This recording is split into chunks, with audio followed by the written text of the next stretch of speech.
Hello everyone, C sharp dot net के इस lecture में हम दिस कीवर्ड को डिस्कस करेंगे। दिस कीवर्ड की अगर हम बात करें तो this keyword is a name और reference to the current object inside current execution of a function. Function के करंट एग्जीक्यूशन के दौरान दिस उस ऑब्जेक्ट का रेफरेंस होता है जिसने फंक्शन को कॉल किया होता है। अगर ऑब्जेक्ट OB1 ने किसी फंक्शन को कॉल किया है तो फंक्शन की बॉडी में दिस नाम होगा OB1 का, और अगर करंटली OB2 ने कॉल किया है ऑब्जेक्ट OB2 ने फंक्शन को, तो फंक्शन की बॉडी के अंदर यानी करंट एग्जीक्यूशन के दौरान OB2 का नाम दिस होगा। मतलब this is the name to the current object inside current execution of a function. अभी इसका यूज क्या है हम इसको समझते हैं। If a member function has a local variable with the same name as a variable inside object, then inside that function any reference to that variable goes to local version of variable by default. Then how can we refer object version of variable inside function?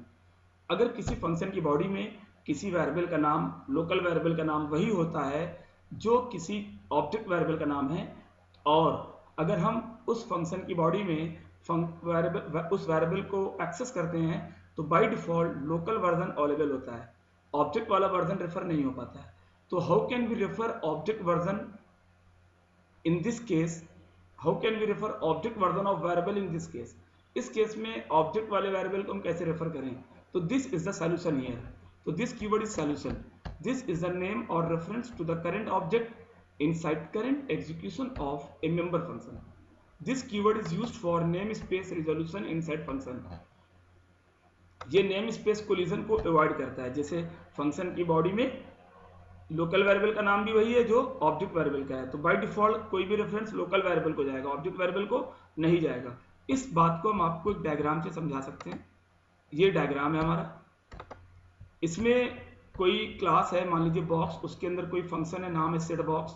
इधर आप देखिए left वाले box में set box नाम का function है। वो एक int और एक int b एज आर्गुमेंट ले रहा है, जबकि मेरा ऑब्जेक्ट वेरिएबल इंस्टेंस वेरिएबल भी l और b नाम का है, और वो इंस्टेंस वेरिएबल l और b को इनिशियलाइज करना चाह रहा है, वैल्यू देना चाह रहा है। तो हमने यहाँ लिखा l is equal to l, b is equal to b। तो यहाँ लेफ्ट हैंड साइड और राइट हैंड साइड दोनों ही साइड में लोकल वाले l और b अवेलेबल हैं, ऑब्जेक्ट वाले नहीं।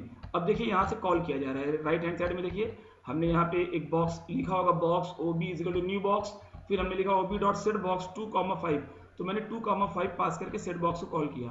तो यहाँ पे देखिए ऑब्जेक्ट में भी l और b है, हमारे OB में भी l और b है, और जब फंक्शन कॉल हुआ तो यहाँ पे लोकल l में 2 और लोकल b में 5 आ गया। अब यहाँ लिखा गया l is equal to l, तो दोनों ही तरफ लोकल वाला l अवेलेबल है, तो लोकल वाले l में ही लोकल वाला l ओवरराइट कर जाएगा। b is equal to b, तो लोकल वाले में ही ओवरराइट हो जाएगा, मतलब वो l और b उसी लोकल वेरिएबल में रह जाएगा, ऑब्जेक्ट वाला रेफर नहीं हो पाया। जबकि दिस क्या है, फंक्शन की बॉडी के अंदर, इस फंक्शन की बॉडी के अंदर दिस एक नाम है किसका, आपके करंट ऑब्जेक्ट का। अगर आप चाहते हैं तो दिस डॉट l लिख के ऑब्जेक्ट वाले l को रेफर कर सकते हैं, अगर आप चाहें तो दिस डॉट b लिख के ऑब्जेक्ट वाले b को रेफर कर सकते हैं।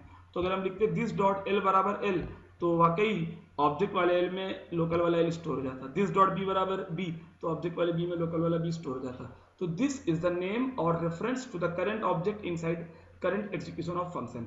अब इसको मैं एक एग्जांपल से पूरा समझाता हूं आपको। आगे देखिए इसे एग्जांपल में, ये मेरा वर्ड सेट बॉक्स, मान लीजिए किसी क्लास बॉक्स के अंदर ये फंक्शन है सेट बॉक्स int l, और मेरा ऑब्जेक्ट वेरिएबल भी l और b है। तो जब मैं लिखूंगा l is equal to l, b is equal to b, तो both side local l is available and both side local b is available. Object वाला l और b यहाँ अवेलेबल नहीं हो पा रहा है। लेकिन अगर मैं इस वाले एग्जाम्पल को देखूं, क्लास बॉक्स के अंदर set box int l, int b, मैं लिखूं this dot l is equal to l, तो दिस डॉट l मतलब ऑब्जेक्ट वाले l में लोकल वाला l स्टोर हो जाएगा। दिस डॉट b मतलब ऑब्जेक्ट वाला b, तो this dot b is equal to b में ऑब्जेक्ट वाले b में लोकल वाला b स्टोर हो जाएगा। इसको मैं एग्जाम्पल से आपको दिखा रहा हूँ। देखिए ये मेरा एग्जाम्पल है, मैंने इसको सी शार्प में पूरा कंप्लीट बनाया हुआ है, तो इसको आप समझिए। हमने लिखा क्लास बॉक्स में मैंने दो प्राइवेट वेरिएबल l और b बना दिए, लोकल जो हमारे इंस्टेंस वेरिएबल है, नॉट लोकल वेरिएबल। फिर मैंने पब्लिक वर्ड सेट बॉक्स बनाया, सेट बॉक्स में मैंने लोकल वेरिएबल भी l और b नाम के बना दिए।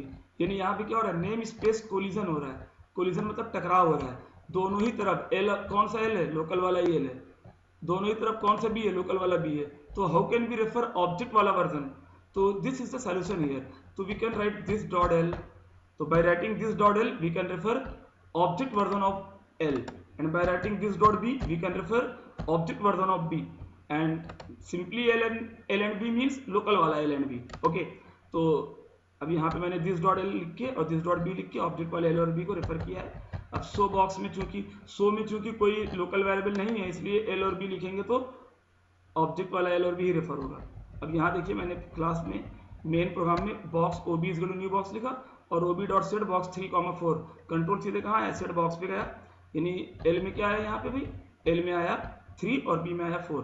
हमने जब लिखा this dot L is to L तो ऑब्जेक्ट वाले एल में लोकल वाला एल गया और this dot B is B तो ऑब्जेक्ट वाले बी में लोकल वाला बी गया, और इसको मैंने शो करा दिया शो बॉक्स में। फिर मैंने शो बॉक्स को देखिए कॉल भी किया हुआ है, तो पहले ऑब्जेक्ट क्रिएट होगा, फिर सेट बॉक्स कॉल करेगा, फिर शो बॉक्स कॉल करेगा। रन करा के इसको हम दिखाते हैं आपको, देखिए असाइन हो गया। हाँ अगर मैं वहां पे सिंपली एल और बी लिखता तब देखिए क्या होता, एल और बी लिखता तो लोकल वाले में ही असाइनमेंट होता, और शो मेरा किसको प्रिंट कर रहा है, शो मेरा ऑब्जेक्ट वाले को प्रिंट कर रहा है, तो ऑब्जेक्ट वाले में कोई वैल्यू नहीं जाती। वेल यहाँ पे असाइनमेंट लोकल वाले में हो गया और शो किसको प्रिंट कर रहा है, ऑब्जेक्ट वाले को, तो ऑब्जेक्ट वाले में वैल्यू नहीं जाती है और वहां पे क्या आ जाएगा, 0 और 0 प्रिंट हो जाएगा। ओके, तो इस लेक्चर में हम इतना ही रखेंगे। Thank you.